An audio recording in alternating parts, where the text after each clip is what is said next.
Many of us have dreamed of visiting the Galapagos Islands.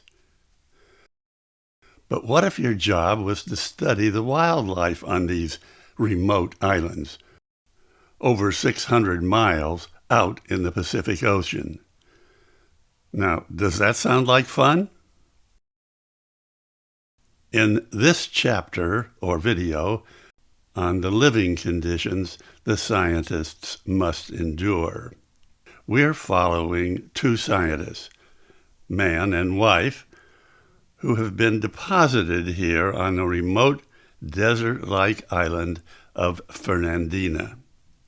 This island was formed by volcanic activity fairly recently, and the land consists mainly of igneous rock.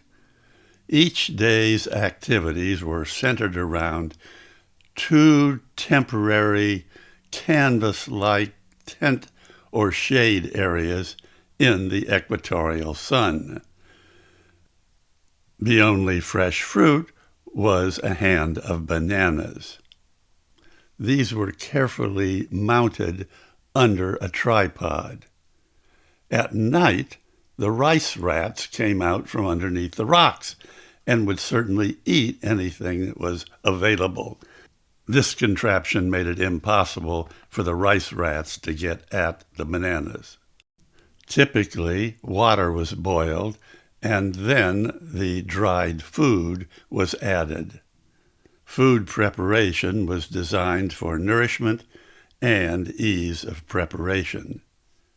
Everything the scientists needed to eat had to be prepared. The food was stored in locked containers. Now, there aren't a lot of different ways you can eat a banana, come prepared for a rather bland and repetitious diet. The scientists' kitchen did include the luxury of a propane stove. The working conditions were hardly ideal either. Most of each day, the scientists spent out on the rocks of observing and recording the behavior of the local animals. One advantage of working on this island is that there are relatively few mosquitoes. But there is the ocean. Living days away from services that most of us take for granted requires advanced planning and willingness to improvise. That goes for washing your clothes. And water for washing one's clothes was in short supply. In fact, Fritz allocated just 1 gallon of water per person per day. Once in a while it rained, and we were able to capture some runoff from the tents. The rainwater was used for washing clothes. The ocean was located very near our tents. That made it easier for Dr. Trilmish to monitor the fur seals which lived in the rocks. The fur seals were quite agile about climbing around on these rocks. Dr. Trilmish carried his equipment on his shoulders and had to walk very carefully. He didn't want to fall on any of the unforgiving rocks. One of the campsite tasks you have to do is clean the pots and pans, using as little water as possible. It's not very comfortable kneeling on these rocks and working on the ground. They were set in the sun to dry.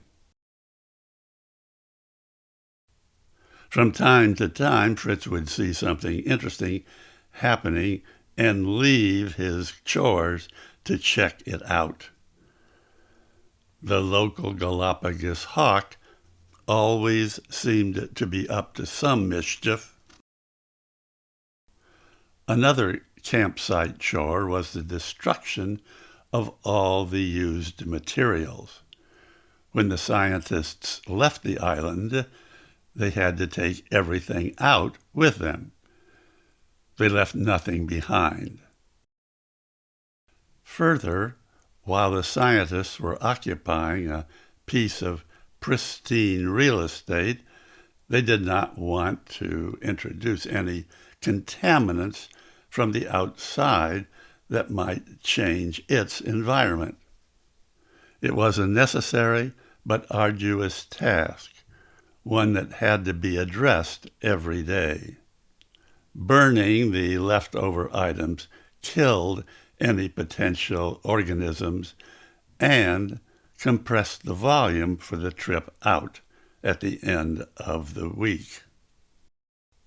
Then it was back to the fur seal rookery to continue observing the fur seal population.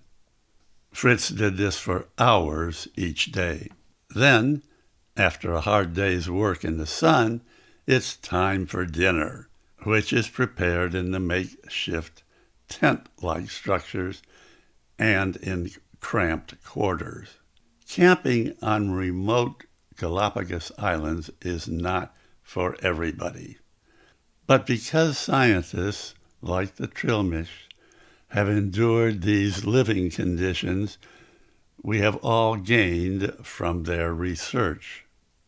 This has been one chapter or video I have uploaded onto YouTube about research in the Galapagos Islands.